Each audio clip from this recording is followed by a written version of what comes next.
ቤተሰቦች ይህ ከጉመር ሰማይ ስር የኛ ሰፈር ነው። ዛሬ ግንቦት 04 2017 በረዶ ቀላቅሎ የጣለው ዝናብ ልጅነቴን አስታወሰኝ። ቦርቅ፣ ዝለል፣ ተንሸራተት ቢለኝም አንዳንድ የአገሬ ቧልተኛ ሰዎች ምላስ እጅጉን ፈራሁት። እንደ ጦርም ሲወጋኝ ታየኝ። እኔ ለእናቴ ልጅ እንደሆንኩኝ ያውቃለሁ። ቧልተኞች ግን ይሄ በርጅና እንደ ሕፃን ከበረዶ ይጫወታል ሲሉም ተሰማኝ። የሚገርመው ግን እኛ ቤት እያፈሰሰ መቆሚያ መቀመጫ ቢያሳጣንም እኔ ግን የዝናብ አወራረድ አጠናኝ መስል አይኖቼን ከዝናቡ መንቀል አልቻልኩም። ለመጀመሪያ ጊዜ ነጭ ዝናብ ከሰማይ ዘነበ። ደጃችንም በነጭ አበባ ተውቦ አበበ።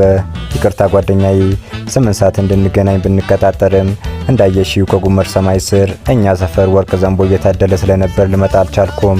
ልክ እንደዛው ልጅ ሆኛለሁ። ከተወለደ ጀምሮ ለረጅም ጊዜ የአይን ብርሃኑ ያጣው ልጅ በአንድ ጥሩ ቀን ሐኪም ቤት አይኑ ከበራለት በኋላ ባስ ይዘው ከአባቱ ጋር ወደ ቤት ሲጓዙ ዛፎቹ ከባሱ ሲንቀሳቀሱ አባዬ አያሃቸው ዛፎቹ ሲንቀሳቀሱ እያለ ያየውን በግርምት ሲያሳየው ባስ ውስጥ ያሉ ሰዎች እንደ ጅል ሲቆጥሩት እኔም ራሴ ዛሬ ልክ እንደዛ ልጅ ሆንኩኝ።